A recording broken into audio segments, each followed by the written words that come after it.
नमस्कार, आप देख रहे हैं सुरागीलाल न्यूज चैनल का उत्तराखंड बुलेटिन और मैं हूं आपके साथ उनसिला फातिमा। आइए नजर डालते हैं आज की फटाफट खबरों पर। जिलाधिकारी नितिन भदौरिया ने 46वीं बटालियन पीएससी बस स्टेशन व रेलवे स्टेशन एवं सड़कों का किया निरीक्षण। पिथौरागढ़ जिले के तवाघाट धारचूला नेशनल हाईवे पर हुई लैंडस्लाइड को लेकर मुख्यमंत्री ने दी प्रतिक्रिया। उत्तराखंड में गंगधारा विचारों का विरल प्रवाह व्याख्यान माला की हुई शुरुआत। किच्छा कोतवाली क्षेत्र के पंडरी में एक व्यक्ति की पीटकर हत्या का मामला आया सामने। कांग्रेसियों ने फूका गृह मंत्री अमित शाह का पुतला।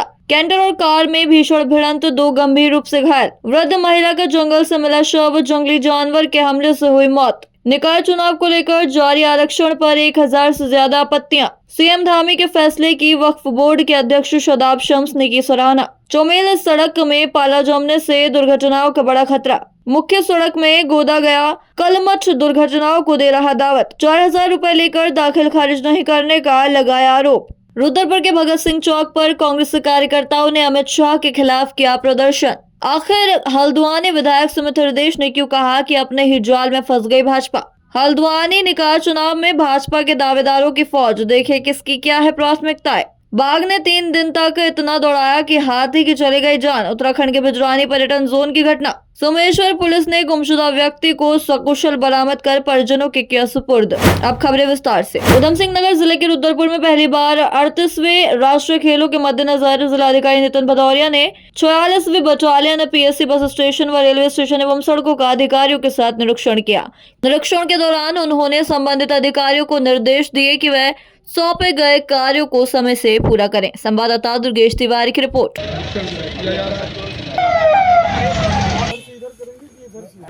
बस स्टैंड में हम लोगों ने तो कमियां पाई गई। उसमें निरीक्षण में दुर्गा पाल जी को पूरी जिम्मेदारी दी गई है, नगर आयुक्त जी को, कि वहाँ की व्यवस्था का बिफोर एंड आफ्टर पूरा वो करेंगे, जो फोटोग्राफ्स के साथ पूरा 1 हफ्ते में वहाँ की व्यवस्थाओं को सुधार कर प्रस्तुत करेंगे। इसके अलावा जो भी अधिकारियों ने डिजिटल व्यवस्था को मेंटेन कर रखा है या फिर जिस कंपनी ने मेंटेन कर रखा है उसके खिलाफ कार्रवाई भी की जाएगी। स्टेशन में इस समय व्यवस्था यहाँ पे काफ़ी अच्छी पाई गई है और जो निर्देश दिए गए हैं आई थिंक हमारे 1 सप्ताह में पूर्ण भी हो जाएंगे। इसके अलावा रोड के हमारी मेन कनेक्टिविटी का इशू है, तो उस रोड को भी टेकअप किया जाएगा और नेशनल गेम्स के पहले ये रोड पूरी गड्ढा मुक्त कर दी जाएगी। ये के अंतर्गत रोड हमारी निर्मित है, तो इसमें संबंधित विभागों से एनओसी लेकर कार्य तत्काल शुरू करा दिया जाएगा। पिथौरागढ़ जिले के तवाघाट धारचूला नेशनल हाईवे पर हुई लैंडस्लाइड को लेकर मुख्यमंत्री ने कहा कि यातायात प्रभावित होने की सूचना मिली है। राहत की खबर है कि किसी भी प्रकार की जनहानि नहीं हुई है। मलबे को हटाने के लिए त्वरित कदम उठाए जाने के साथ जिला प्रशासन व संबंधित अधिकारियों को जल्द से जल्द मार्ग को खोलने के निर्देश दिए गए हैं। संवाददाता सुनील राज की। धारचूला के पास, तवाघाट के पास बड़ा भूस्खलन हुआ है, लेकिन चूँकि पहले से जानकारी थी और वहाँ पर छोटे वाहन इत्यादि सब पहले से ही हटा दिए गए थे, तो कोई जान माल की कोई क्षति नहीं है। तो मार्ग कुछ अवरुद्ध हो गया है, वहाँ पर काम चल रहा है। जल्दी से जल्दी जो है वहाँ पर जेसीबी मलबा हटाने का काम कर रही है। आज शाम तक संभावना है कि वो मार्ग फिर से खुल जाएगा। उत्तराखंड में पहली बार गंगधारा विचारों का विरल प्रभाव व्याख्यानमाला की आज शुरुआत हो गई है। ये कार्यक्रम 4 दिन तक चलेगा। कार्यक्रम में मुख्य अतिथि सीएम पुष्कर सिंह धामी ने प्रतिभाग कर विधिवत उद्घाटन किया। इस मौके पर मुख्य वक्ता के रूप में जूना अखाड़ा के आचार्य महामंडलेश्वर स्वामी अवधेशानंद गिरी महाराज भी मौजूद रहे। कार्यक्रम में हरिद्वार लोक सभा सांसद त्रिवेंद्र सिंह रावत भी उपस्थित रहे। संवाददाता सुनील राज की रिपोर्ट। गंगधारा अविरल विचारों का प्रभाव 2 दिनों की व्याख्यान श्रृंखला है और इसमें अलग अलग विषयों के जो अपने विशेषज्ञ हैं, जिन्होंने विशेषताएं प्राप्त की हैं, अनुभव प्राप्त किया है, उन सभी का विचार मंथन आपस में होगा। उनके विचार आएंगे। निश्चित रूप से वो हमारे राज्य के साथ साथ सभी हमारे हिमालयन राज्य हैं, जो उनकी आज की चुनौतियाँ हैं, उन चुनौतियों पर कैसे काम हो, कैसे उन चुनौतियों को पार पाया जाए, उस दिशा में एक बहुत ही महत्वपूर्ण प्रयास है। मैं सभी को इस प्रयास के लिए बहुत शुभकामनाएं देता हूं, बहुत बधाई देता हूं कि निश्चित रूप से ये कार्यक्रम आने वाले समय के लिए हमारे लिए बहुत अच्छा एक उदाहरण प्रस्तुत करेगा, एक मार्ग प्रस्तुत करेगा। किच्चा कोतवाली क्षेत्र के पंडरी में एक व्यक्ति की पीटकर हत्या का मामला सामने आया है। मृतक का शव झोपड़ी में पड़ा मिला। सूचना पर पहुंची पुलिस ने शव को कब्जे में लेकर पोस्टमार्टम के लिए रुद्रपुर भेजने की कार्रवाई की है। संवाददाता दुर्गेश तिवारी की रिपोर्ट। ये आज एक सूचना मिली थी कि एक व्यक्ति की मृत्यु हुई है और उसके शरीर में कुछ चोटें भी पाई गई। तो मृत्यु के वास्तविक कारणों का पता लगाया जा रहा है और उस जैसा कारण पता चलेंगे उस हिसाब से कार्रवाई की जाएगी। गृह मंत्री अमित शाह के द्वारा भारतीय संविधान निर्माता बाबा साहेब डॉक्टर भीमराव अंबेडकर को लेकर की गई आपत्तिजनक टिप्पणी के खिलाफ उत्तराखंड के उप नेता प्रतिपक्ष खटीमा विधायक भुवन कापड़ी के नेतृत्व में कांग्रेस कार्यकर्ताओं ने नगर के मुख्य चौक पर गृह मंत्री अमित शाह के पुतले का दहन कर प्रदर्शन किया। संवाददाता ईश्वर सिंह की रिपोर्ट। जो अमित शाह जी ने गृह मंत्री होते हुए संसद में हमारे देश के संविधान निर्माता डॉक्टर भीमराव अंबेडकर साहब के ऊपर टिप्पणी करी है, वो निंदनीय है। पूरे देश भर में कांग्रेस पार्टी इसकी निंदा कर रही है और अमित शाह जी के पुतले फूंक रही है और सबकी ये मांग है कि अमित शाह को सार्वजनिक रूप से माफ़ी मांगनी चाहिए। भीमराव अंबेडकर एक ऐसा व्यक्तित्व है जिन्होंने हमारे देश का संविधान जो लिखा, उस संविधान की वजह से आज पूरा हिंदुस्तान जम्मू कश्मीर से लेकर कन्याकुमारी तक एक सूत्र में बंधा हुआ है। अलग अलग जाति संप्रदाय, अलग अलग मौसम, अलग अलग धर्म, अलग अलग पहनावा, अलग अलग भाषा, उसके बाद भी हिंदुस्तान की अनेकता में एकता हमारे देश का संविधान है जिसके निर्माता भीमराव अंबेडकर साहब हैं। और संसद में जो उनके ऊपर अमित शाह जी ने टिप्पणी की है वो निंदनीय है। हम उसकी घोर निंदा करते हैं, विरोध करते हैं और ये मांग करते हैं कि अमित शाह को सार्वजनिक रूप से माफ़ी मांगनी चाहिए, क्योंकि अंबेडकर साहब हमारे देश को अनेकता को एकता में के सूत्र में बांधने वाले संविधान निर्माता हैं और पूरा देश उन्हें हमेशा इस बात के लिए कि एक आम आदमी से लेकर एक गरीब मजदूर किसान को बराबरी का अधिकार देकर गए, लोकतंत्र, एक स्वच्छ लोकतंत्र का निर्माण करके गए। इसलिए हम चाहते हैं कि अमित शाह माफ़ी मांगे और जो है कि इसके लिए हम इसकी घोर निंदा करते हैं। मामला है अरे इस्तीफा दो। जिस गृह मंत्री को ये नहीं पता कि संविधान निर्माता के खिलाफ वो क्या बोल रहे हैं, संसद की भाषा मर्यादा क्या होनी चाहिए, तो ऐसे गृह मंत्री से हम देश की सुरक्षा की उम्मीद कैसे कर सकते हैं? इसलिए हम इस्तीफे की मांग कर रहे हैं। लोहाघाट चंपावत राष्ट्रीय राजमार्ग में मानेश्वर व्यू पॉइंट के पास कैंटर और वैगनआर कार के बीच भीषण भिड़ंत हो गई, जिसमें कार सवार 2 लोग गंभीर रूप से घायल हो गए, जिन्हें चंपावत चिकित्सालय भेजा गया। जानकारी के मुताबिक शनिवार शाम 5 बजे के लगभग पिथौरागढ़ की ओर जा रही वैगनआर कार की सामने से आ रहे कैंटर से जोरदार टक्कर हो गई, जिसमें कार सवार 2 लोग गंभीर रूप से घायल हो गए, जिनकी हालत नाजुक बताई जा रही है। संवाददाता लक्ष्मण बिष्ट की रिपोर्ट। खटीमा वन रेंज के अंतर्गत मजगांव निकट धनुषपुल के पास से शकुंतला देवी उम्र 65 वर्ष, जो कि जंगल में कड़ी पत्ता व आग जलाने हेतु लकड़ी लेने गई थी, लेकिन घर वापस नहीं आई। उनका शरीर आधा जंगली जानवर द्वारा खाया हुआ मिला। परिजनों द्वारा पुलिस प्रशासन व वन विभाग को इसकी सूचना दी गई। पुलिस मौके पर पहुंची और महिला के शव को पोस्टमार्टम के लिए भेजा। संवाददाता ईश्वर सिंह की रिपोर्ट। सूचना मिली थी कि हमारे बनबसा वाले क्षेत्र में एक औरत का शव मिला है, तो हमने वहाँ पर जाकर देखा तो प्रथम दृष्टया देखने पर यह प्रतीत हो रहा है कि वो संभवतः किसी जंगली जानवर के हमले के दौरान उस महिला की मृत्यु हुई होगी और शव की स्थिति थोड़ी ख़राब है और महिला का नाम श्रीमती शकुंतला देवी बताया गया है, जो ग्राम देवीपुरा की रहने वाली थी। उम्र लगभग 65 वर्ष बताई गई है और आगे की कार्रवाई गतिमान है और वहाँ पर टीमें भी हमने लगा दी हैं। सुबह और शाम रोस्टर के अनुसार टैप कैमरे वहाँ पर हमारे द्वारा लगा दिए गए हैं कि आगे इस प्रकार की पुनः घटना ना हो। वैसे हमारे द्वारा काफ़ी प्रयास किया गया है। इस बीच में हमने काफ़ी गोष्ठियाँ, वर्कशॉप एवं जन जागरूकता अभियानों के माध्यम से हमने काफ़ी प्रयास किया है कि इस प्रकार की घटनाओं की पुनरावृत्ति ना हो। अगर फिर भी ऐसा वहाँ पर हुआ है तो दोबारा हमारे द्वारा वहाँ पर कल से टीम लगा दी गई है और पुनः हम प्रयास करेंगे कि इस प्रकार की ना हो। चाहे तो एक साथ होनी चाहिए, सब लोग एक साथ बैठना ही नहीं चाहते।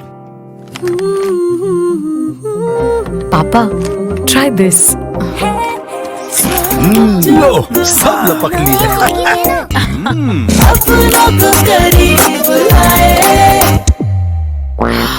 ये क्या हाल कर दिया है रूम का? बस कल से चाय कल से जाए मेरे रूम में। देवर पान नमकीन। अपनों को निकाय चुनाव को लेकर जारी आरक्षण पर 1000 से ज्यादा टिप्पणियां दर्ज की गई हैं। हरिद्वार जिले से सबसे ज्यादा 390 और पौड़ी से सबसे कम 1 आपत्ति मिली। देहरादून में 40 आपत्तियां शहरी विकास विभाग को मिली। देर रात तक जारी रही शहरी विकास विभाग में निस्तारण की प्रक्रिया। 14 दिसंबर को आरक्षण की अंतिम अधिसूचना की गई थी जारी। आपत्तियों के लिए 1 सप्ताह का दिया गया था समय। आज जारी हो सकती है अंतिम अधिसूचना। संवाददाता सुनील राज की रिपोर्ट। निकाय चुनाव को लेकर जारी आरक्षण पर 1000 से ज्यादा टिप्पणियां दर्ज की गई हैं। हरिद्वार जिले से सबसे ज्यादा 390 और पौड़ी से सबसे कम 1 आपत्ति मिली। देहरादून में 40 आपत्तियां शहरी विकास विभाग को मिली। देर रात तक जारी रही शहरी विकास विभाग में निस्तारण की प्रक्रिया। 14 दिसंबर को आरक्षण की अंतिम अधिसूचना की गई थी जारी। आपत्तियों के लिए 1 सप्ताह का दिया गया था समय। आज जारी हो सकती है अंतिम अधिसूचना। संवाददाता सुनील राज की रिपोर्ट। उत्तराखंड में अवैध रूप से चल रहे मदरसों और उनके फंडिंग को लेकर मुख्यमंत्री पुष्कर सिंह धामी के निर्देश पर पुलिस और जिला प्रशासन सक्रिय हो गए हैं। मुख्यमंत्री ने प्रदेश में सभी मदरसों का सत्यापन और उनमें हो रही गतिविधियों की जांच करने के आदेश दिए हैं, जिसकी वक्फ बोर्ड के अध्यक्ष शादाब शम्स ने सराहना की। संवाददाता सुनील राज की रिपोर्ट।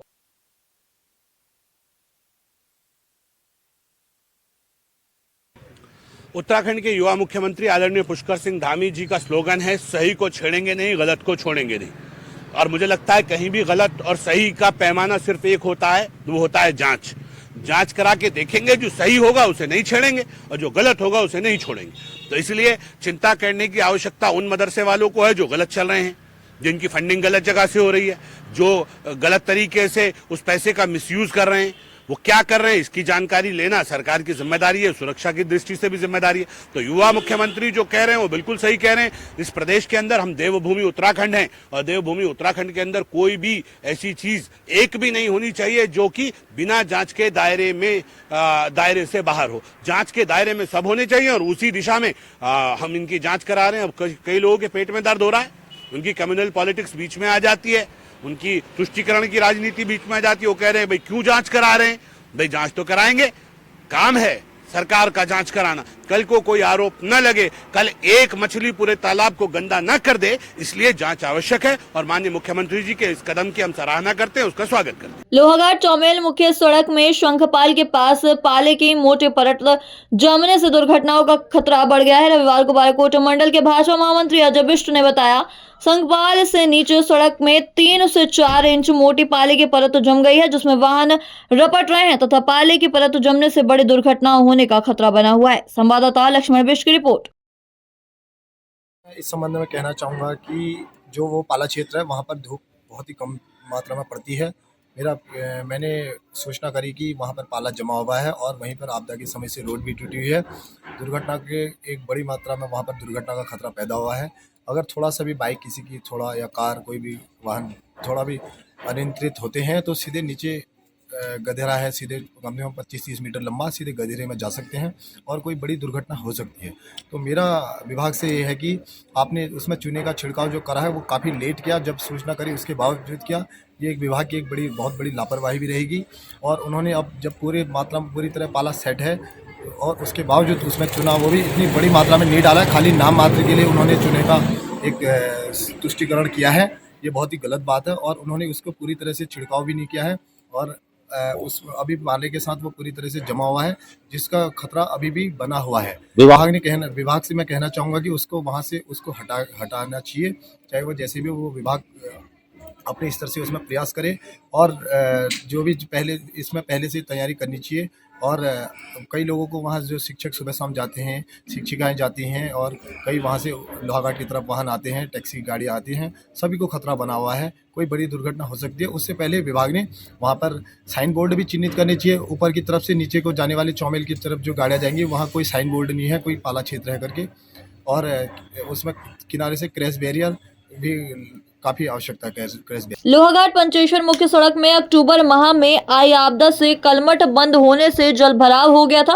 प्रशासन के द्वारा भवनों को बचाने तथा बरसात के पानी की निकासी के लिए कलमट को खोद दिया गया था, लेकिन लंबा समय बीत जाने के बाद भी मुख्य सड़क में अभी तक कलमट निर्माण कार्य पूरा नहीं हो सका है, जिस कारण सड़क में दुर्घटनाओं का बड़ा खतरा बना हुआ है। वहीं लोगों ने उसके अतिशीघ्र निर्माण की मांग की है। संवाददाता लक्ष्मण बिष्ट की रिपोर्ट। पच्चीसर से टैक्सी स्टैंड से पटरू की रूट गई है कुल्ला की ओर और पच्चीसर की ओर, उससे करीब 200 मीटर आगे पापन रोड के पास एकदम खतरा है। उस स्पॉट को 6 महीने हो गए और आए दिन वहाँ पर एक्सीडेंट का खतरा बना हुआ है। परसों मेरी स्थिति बच गई वहाँ पर सर पहुँचाएंगे प्रशासन के पीडब्ल्यूडी वाले देख ही नहीं सर, वहाँ देखना चाहिए इनको। मेन रोड है वो, जबकि लोहाघाट पंचेसर, लोहाघाट कुल्ला, लोहाघाट रौसाल और लोहाघाट, तो मतलब विभाग को लेना चाहिए ना। फिर उदासीनता है, लापरवाही 100% लापरवाही है, देखना चाहिए उनको। हम लोग नहीं जाते हैं क्या उस रास्ते से, कभी वो भी तो गए होंगे वहाँ से कभी न कभी 6 महीने में दुर्घटना होती तो जिम्मेदार। लोहाघाट पंचेश्वर मोटर मार्ग में जो सितंबर माह में अतिवृष्टि हुई थी, उस दौरान पानी भर जाने से वहाँ पर मकानों को खतरा हुआ था और विभाग द्वारा वहाँ पर खोदा गया था। इस कबर आधा खोद दिया गया था, जो अभी तक कोई कार्य नहीं हो पाया है। वह स्थान वैसे भी पालाग्रस्त क्षेत्र भी है और कई दुर्घटनाएं होने का वहाँ पर हमेशा आशंका बनी रहती है। स्कूली बच्चे वहाँ पर आना जाना करते हैं और काफ़ी ट्रैफिक इस पंचेश्वर मोटर मार्ग पर है। तो विभाग से हमारा निवेदन है, पहले भी कई बार विभाग को यह कहा गया कि जल्दी से जल्दी इसको ठीक करवाएं, तो इसका संज्ञान लेते हुए इसको जल्दी से जल्दी ठीक कराने की कृपा करें। मैं यही कहना चाहूँगा विभाग के लोगों से। खबर जनपद उधम सिंह नगर के खटीमा से है, जहां मझोला निवासी मनीष कुमार नाम के व्यक्ति ने एक व्यक्ति पर आरोप लगाया है कि उसने दाखिल खारिज के नाम पर 4000 रुपए लिए और लगभग 1 वर्ष बीत चुका है, लेकिन अभी तक उसकी दाखिल खारिज नहीं हुई है और उससे और रुपए मांगे जा रहे हैं। संवाददाता ईश्वर सिंह की रिपोर्ट। मेरा नाम मनीष कुमार है, फ्रॉम मझोला, तहसील खटीमा, जिला उधम सिंह नगर। मैं पिछले 1 साल से परेशान हूँ दाखिल खारिज को लेकर और क्या कहते हैं, मैंने बालिस्टर को 4000 रुपये पिछले मंथ दे रखे हैं 1 साल से। वो उस 1 साल में उन्होंने क्या कहते हैं लगभग रोज़ टाला भराई करते रहते हैं वो कि आज नहीं कल नहीं, और आज मेरे से कह रहे हैं पैसे और लगेंगे। तो इस बात पे बहस हुई उनसे, फिर क्या कहते हैं मंत्री जी आ गए और क्या कहते हैं मंत्री जी ने तुरंत निस्तारण करा दिया और सीएम साहब की जो जीरो टॉलरेंस की सरकार है उसे आज वास्तव में उन्होंने पूरा साकार किया। हमारे पास कुछ समस्याएं लेके आए थे और इनके जो कार्यकर्ता हैं बीजेपी के, उनकी कुछ समस्याएं थी। उन समस्याओं को हमने सुन लिया, उसका जल्दी से हम निराकरण भी कर रहे हैं। कुछ अतिक्रमण के लेकर उनके पास शिकायत थी, वो अतिक्रमण हम जल्दी से मंडे तक ये हम वहाँ पर हटवा देंगे और सारा चीज़ ठीक है। मंत्री जी को समझ भी गए, वो मान रहे हैं कि भाई यहाँ तहसील में अच्छा कार्य हो रहा है। उन्होंने इनसे लिए पहली बात तो ये कि प्राइवेट कर्मचारी, प्राइवेट आदमी जो भी है उसके आपको लोगों को मिलना ही नहीं चाहिए, आम जनता को। सीधे हम यहाँ पर, मैं एसडीएम बैठा हूँ, तहसीलदार साहब बैठे हुए, इनके साथ सीधे आए। अगर ऐसा कोई व्यक्ति ले रहा है तो उसके खिलाफ हम कार्रवाई भी करेंगे। मैं ये श्योर करूँगा कि हमारे ऑफिस में कोई भी प्राइवेट आदमी अंदर ना आए। सर आप और ये सप्लाई दफ्तर में भी जहाँ पर भी जितने भी हमारे यहाँ पर पटल हैं वहाँ पर कोई भी प्राइवेट आदमी की एंट्री नहीं होगी। सर पिछले 1 साल आ जाना चाहिए था, आज तो उनका हो भी गया शायद कार्य। अगर ये सीधे हमारे पास आ गए तो यहाँ तहसीलदार साहब के पास है तो उनको ये समस्या नहीं झेलनी पड़ती। तो मेरा तो यही सुझाव है कि भाई जो भी आपको अगर कोई समस्या होती है सीधे मेरे पास आए, उसका समस्या का समाधान किया जाएगा। उस विषय का संज्ञान आदरणीय एसडीएम साहब ने, तहसीलदार साहब ने ले लिया है। अभी हम सब लोग आके ऑफिस में गए थे, हमने उनसे स्पष्ट तौर से कह दिया, एसडीएम साहब से कह दिया कि कोई भी बाहरी व्यक्ति तहसील में रिकॉर्ड रूम में हो, चाहे आपके ऑफिस में हो, चाहे तहसीलदार के ऑफिस में हो, चाहे सप्लाई इंस्पेक्टर के ऑफिस में हो, नहीं आना चाहिए और नहीं घुसना चाहिए। पब्लिक डीलिंग उससे नहीं होनी चाहिए। तो इसलिए आज हमने निवेदन किया, क्योंकि एक दाखिल खारिज का पिछले 1 साल से मामला था। उस व्यक्ति ने हमारे कार्यकर्ता से पैसा भी लिया था ठग कर। आज उसको स्पष्ट कह दिया कि पैसा वापस कर दोपहर तक। दूसरा, दाखिल खारिज शाम तक या कल तक उसकी दाखिल खारिज होगी, उसको खुदोनी मिलनी चाहिए। तीसरा निवेदन मेरा था कि कुछ मार्गों को जिसमें आदरणीय एसडीएम साहब ने जाके अतिक्रमण हटवाया था, लेकिन वहाँ पर पुनः अतिक्रमण हो गया, तो आदरणीय एसडीएम साहब से कहा कि तत्काल उस पर कार्रवाई करिए। अगर वो व्यक्ति नहीं मार रहा तो पुलिस कार्रवाई करिए, कानूनी कार्रवाई करिए। तीसरा मैंने ये विषय रखा कि हमारे जितने कार्यकर्ता हैं, हमारे कार्यकर्ता आपसे मान सम्मान चाहते हैं। हमारे कार्यकर्ता तहसील हो, चाहे ब्लॉक हो, चाहे थाना हो, चाहे कोई भी विभाग हो, उसको मान सम्मान चाहिए। वो आए, कम से कम अधिकारी काम नहीं कर सकता लेकिन प्यार से तो बोले, उनसे उनका मान सम्मान तो कर ले। अगर हमारे कार्यकर्ता आकर बोलता कि मैं बूथ का अध्यक्ष हूँ, तो कार्यकर्ता वो अधिकारी या कर्मचारी बोलता जा अपना काम कर। मैंने आपसे निवेदन किया कि ये स्थिति को ठीक करिए। कार्यकर्ता हमारे सर्वोपरि है, हमारी पार्टी की रीढ़ की हड्डी है, हम उसके लिए समर्पित हैं। अगर उसको कहीं परेशानी होगी तो हम उसके लिए हर हद तक जाने को तैयार है। ये विषय हमने अधिकारियों के समक्ष रखे। चाहे तो एक साथ होनी चाहिए, सब लोग एक साथ बैठना ही नहीं चाहते। पापा ट्राई दिस। लो सब लपक लिए।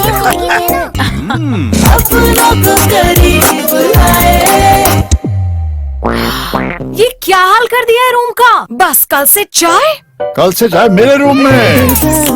देवर पान नमकीन।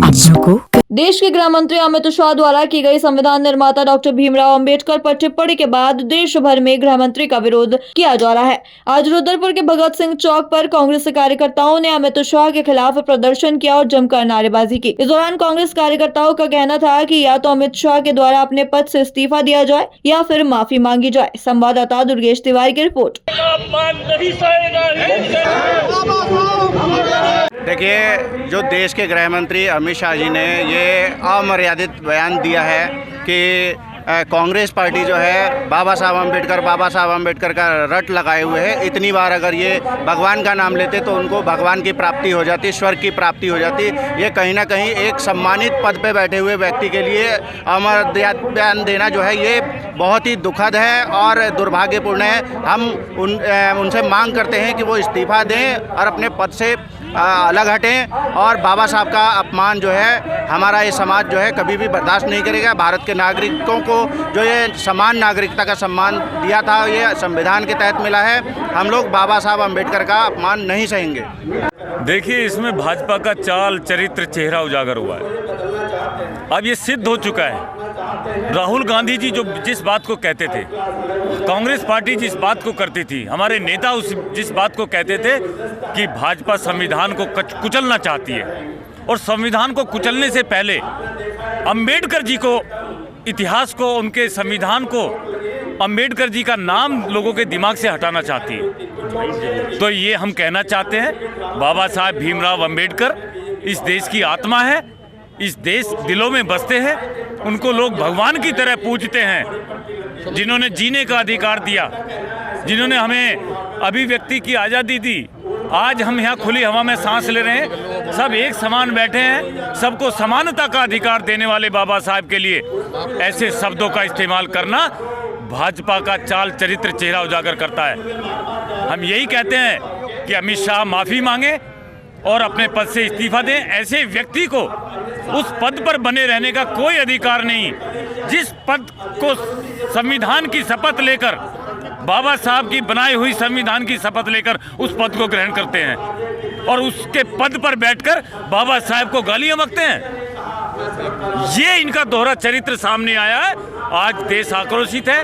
कांग्रेस पार्टी बाबा साहब का अपमान किसी कीमत पर बर्दाश्त नहीं करेगी और हमारे नेता राहुल गांधी जी, हमारे नेता करण महाराज जी, हमारे नेता यशपाल आर्य जी के नेतृत्व में हम इसको प्रदेश में एक आंदोलन बनाएंगे और बाबा साहब के अनुयायी हैं, लाखों करोड़ों अरबों अनुयायी इस देश के अंदर बाबा साहब के हैं।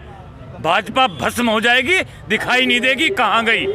तो ये ऐसे शब्द बोले हैं, इसका खामियाजा भाजपा को आने वाले निगम चुनाव में, आने वाले विधानसभा के चुनाव में और आने वाले सारे चुनाव में भुगतना पड़ेगा।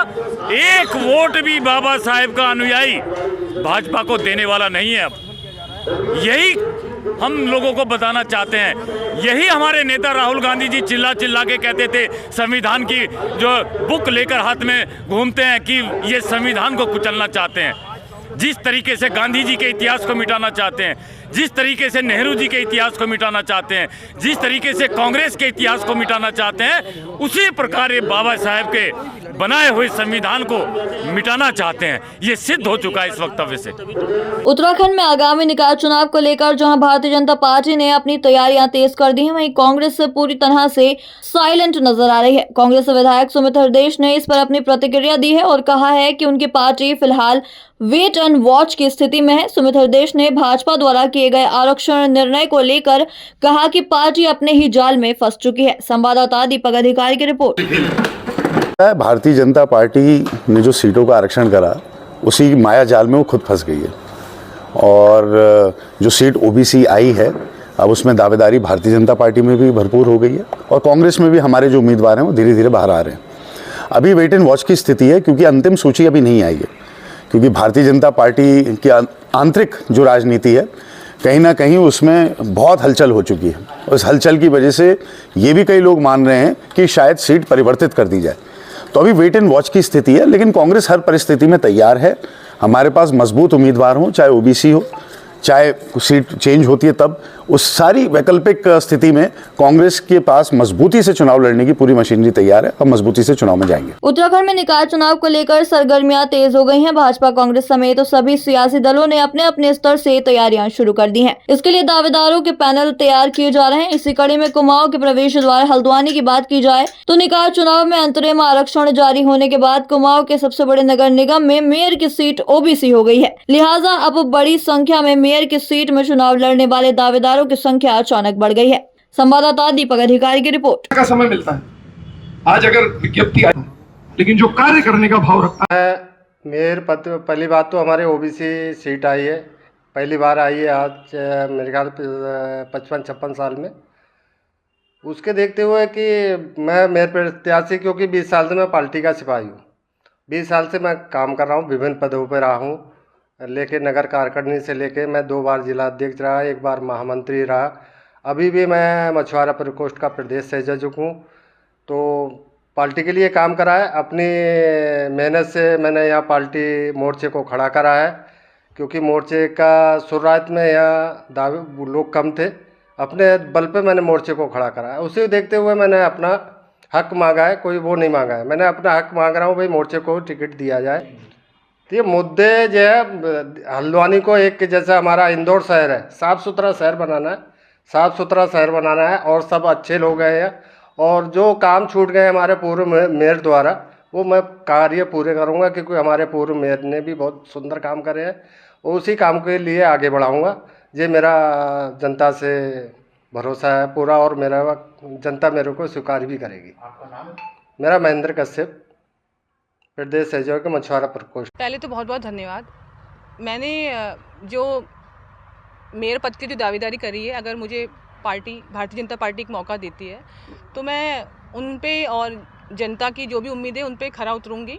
और मेरा विज़न तो ये है कि नगर निगम क्षेत्र जो बेसिकली जो विकास के नाम पर जो चीज़ें नगर निगम क्षेत्र में होती है, जैसे सड़कें हैं, जाम है, और उन सब का तो जो विकास का जो काम है वो किया जाए, लेकिन हर चीज़ को संरक्षित करके, पर्यावरण को संरक्षित करके, जो वहाँ आसपास के लोग हैं उनकी भावनाओं को संरक्षित करके, आपस में सामंजस्य बिठाकर, उस तरीके से मेरा ये काम करने का वहाँ पर विज़न है। अच्छा, अगर भारतीय जनता पार्टी मुझे टिकट देती है तो मैं कोशिश करूँगी जो पार्टी की विचारधारा है उसके साथ सामंजस्य बिठाते हुए जो मैंने काम करे हैं उसको धरातल पे और अच्छी तरीके से करने की कोशिश करूँगी। और मैं तो पहले भी करती आ रही थी काम, आगे भी करती रहूँगी, बस मेरा कहना यही है। आप सभी के चैनल के माध्यम से मैं बात कहना चाहता हूँ, आज हल्द्वानी नेतृत्व विहीन हो रहा है, हल्द्वानी का नगर निगम नेतृत्व विहीन हो रहा है, इसको एक कुशल नेतृत्व की जरूरत है। आज बड़े राजनीतिक दलों के पास कैंडिडेट नहीं है, इस शहर का नेतृत्व कौन करेगा, इस महापालिका को कौन चलाए, इस हल्द्वानी के 60 वार्डों का नेतृत्व कौन करेगा। क्या हम इन बड़ी राजनीतिक पार्टियों के पीछे ही लगे रहेंगे। आज शहर में एक आवश्यकता है कि शहर का कोई भी व्यक्ति, मैं नहीं, मेरा नाम कुछ नहीं, अभी विचार गोष्ठी में तय होगा, इस शहर का कोई भी व्यक्ति, कोई भी युवा साथी नेतृत्व करने के लिए आए, वार्ड शहर के 60 वार्डों का नेतृत्व करे, इस महानगर पालिका का नेतृत्व करे, महापौर चुन के आए होने को मेरे से भी व्यक्तिगत रूप से संपर्क कर रहे हैं भारतीय जनता पार्टी के लोग, कांग्रेस को लोग, बड़ी राजनीतिक दलों के लोग कि आप आएँ और हमारे यहाँ चुनाव लड़ें। लेकिन साथियों, मैं किसी राजनीतिक दल के दबाव में नहीं हूँ। ठीक है, उनका प्रयास था, उनका मेरे को रिक्वेस्ट थी, मेरा भी कहीं झुका हुआ, लेकिन साथियों मैं या मेरे साथी, आज मैंने एक छोटे से फ़ोन करके लोगों को आमंत्रित किया है। आज देख रहे हैं आप, कोई भी बैनर नहीं है, कोई झंडा नहीं है, कोई पार्टी नहीं है, लेकिन सब विचारधारा के लोग हैं। यहाँ भाजपा के लोग बैठे हैं, कांग्रेस के लोग बैठे हैं, सपा के लोग बैठे हैं, व्यापारी संगठन बैठे हैं, छात्र लोग बैठे हैं,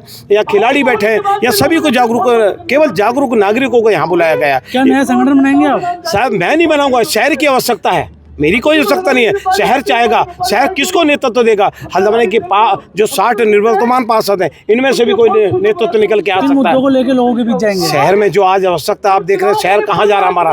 पिछले 1 वर्ष से आज हम प्रशासक के रूप में शहर के बिल्कुल शहर बदहाल है, शहर की नालियाँ बदबूदार हो रही, शहर में कूड़ा घर बना हुआ, शहर की सड़कें टूटी हुई हैं, शहर में व्यवस्था खराब। इतना बड़ा खेल होने जा रहा है, राष्ट्रीय खेल होने जा रहे हैं। आज प्रशासन की हालतें खराब है, क्योंकि 40-35 दिन मात्र रह गए हैं और शहर में व्यवस्था खराब है, लेकिन शहर को एक अच्छा प्रशासक मिले, शहर को एक अच्छा मेयर मिले, ऐसी भावनाओं के साथ आज विचार गोष्ठी की गई है। जो भी नेतृत्व निकल के आया हम सब उसके साथ खड़े हैं। क्या नाम है आपका? रूपेंद्र नागर।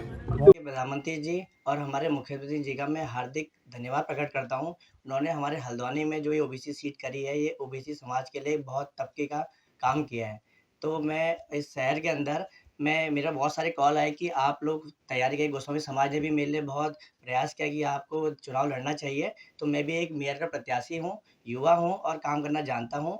तो मेरी आप सभी से है कि मैं हल्द्वानी क्षेत्र में काफ़ी अच्छा प्रयासरत काम करूँगा। धन्यवाद। विश्व प्रसिद्ध जिम कॉर्बेट नेशनल पार्क के बिजरानी पर्यटन जोन में एक वयस्क हाथी का शव मिलने का मामला सामने आया है। सूचना मिलने के बाद कॉर्बेट के director doctor Saket Badola, deputy director Rahul Mishra, वरिष्ठ पशु चिकित्सक डॉक्टर दुष्यंत शर्मा और सभी अधिकारी मौके पर पहुंचे। वहीं जब जांच की गई तो पता चला कि हाथी के पीछे पिछले 3 दिनों से लगातार एक बाघ घूम रहा था, जिससे प्रतीत हो रहा है कि हाथी की मौत भागते भागते थकने के बाद बाघ के हमले से हुई है। संवाददाता राजीव अग्रवाल की रिपोर्ट। ये आज सुबह का इंसिडेंट है कि हमें खबर मिली एक हाथी यहाँ पर जो रोड है हमारी मेन रोड उस पे डेड पाया गया है। और सर्कमस्टेंशियल एविडेंस ये बताते हैं कि स्टाफ से भी बात हुई इस प्रकरण में, तो एक टाइगर है 2-3 दिन से उसके पीछे लगा हुआ था। उसका स्टाफ के पास वीडियो भी है और कल रात भी उसके पीछे था और इसको थका के और यहाँ पर गिराया गया है। लेकिन इससे पहले कि टाइगर इसको कुछ और इंजरी पहुँचा था, इसको देख लिया गया और उसके बाद टीम यहाँ पर तैनात है। अभी इसका पोस्टमार्टम होना है एंड उसके बाद और चीज़ें पता चलेंगी, बट कोई पोचिंग का थिंग जो है रूल्ड आउट है। ये मेल है, लगभग 20 से 25 के आसपास का होना चाहिए।